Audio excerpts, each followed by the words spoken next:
Most people think the hardest part of financial faith is waiting. You're behind on something, the pressure is real, and all you can do is pray and hold on. But here's what almost no one talks about, the part that comes after. When the money comes through, when the provision arrives, when the relief finally shows up, that is not the end of the test. Proverbs says a person who handles little faithfully could be trusted with more. Today, we're going to look at 4 specific ways that answered financial prayer reveals the true condition of the heart. Let's get into it. Think of it like this. A muscle that's been under tension will relax the moment the weight is removed. That's natural. But what happens next determines whether the muscle grows stronger or quietly loses what it built. The same thing can happen spiritually. The pressure of financial need creates a kind of forced dependence on God, and when that pressure lifts, the heart doesn't automatically stay in that posture. Something shifts, and most of us don't notice it happening. If you've ever prayed over a financial situation and found yourself wondering what to do with the answer, this channel is for you. Stewarded Mind exists for Christians who want to understand what money actually reveals about the heart. If that kind of honest reflection matters to you, take a moment to like this video and subscribe. Now, let's keep going. Number 1 is this. Prayer reveals what you actually trust. There's a man, Marcus, who spent 3 months praying over a job loss. Every morning, his journal was full of surrender language. God, I trust you. I don't know how this ends, but I trust you. And he meant it. He genuinely meant it. Then an unexpected contract came through, larger than the job he'd lost. And within about 2 weeks, Marcus noticed something uncomfortable. He wasn't journaling anymore, not because he was ungrateful, but because the urgency was gone.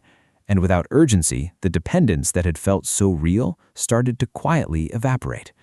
What prayer does in a financial crisis is strip away the performance. You are no longer trusting God because it looks good or because someone's watching. You trust because you have no other option. Deuteronomy 8 warns that when provision comes, the natural human tendency is to start telling yourself that your own hands produced it. Not in those exact words, just quietly, gradually.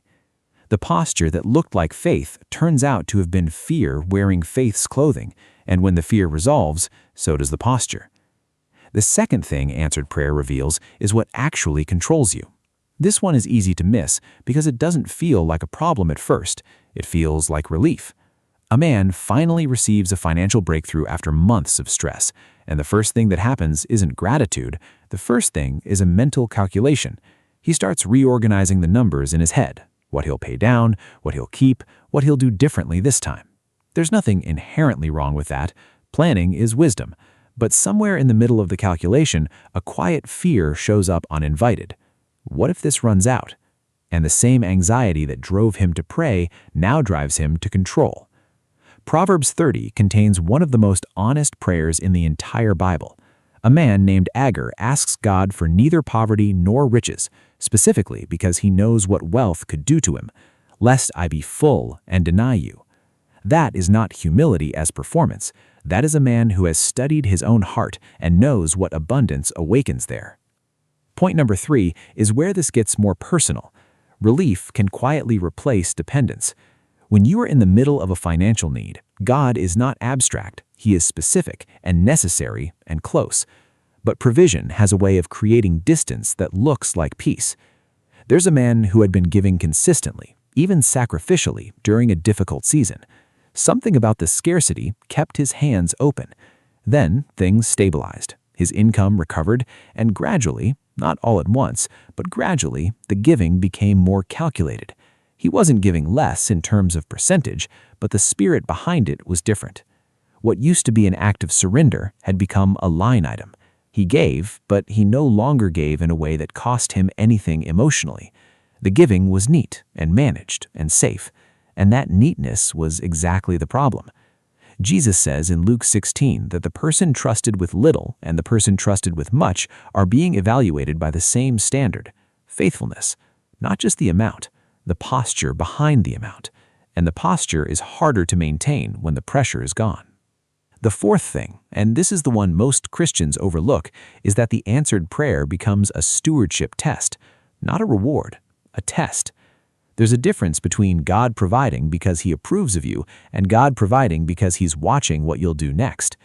A man receives a financial answer he'd been praying over for more than a year, and he senses something in the moment.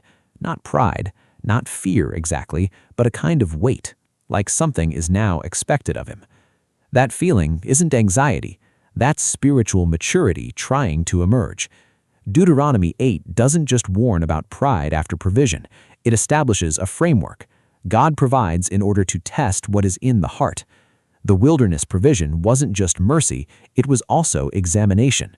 Manna couldn't be hoarded, it had to be trusted fresh every morning. The provision itself was designed to teach, which means what you do with the answer to your prayer, how you hold it, how you give from it, whether your dependence stays, is actually the main point. Here's the reframe worth sitting with. If you've noticed any of these patterns in yourself, the dependence that faded when the pressure lifted, the control that crept back in when relief arrived, the giving that became safe and managed, that doesn't mean you failed the test. It means you're now aware it's happening. And awareness, in biblical stewardship, is where wisdom actually begins. The heart that prays over finances is not the same heart that manages the answer, but it can become that heart. That's the work of sanctification, not performance. God is not surprised by what provision reveals in you. He already knew. The test was never about informing him, it was always about forming you. We started by asking what happens after the prayer gets answered. Now you know. It doesn't end there, it deepens there. And in a future reflection, we'll look at why stewardship can still feel hard even when your finances are stable, because that tension has its own pattern worth understanding. If today's reflection was useful, share it with someone walking through a financial season right now. They may need this more than they know. I'm Stewarded Mind, and I'll see you in the next reflection.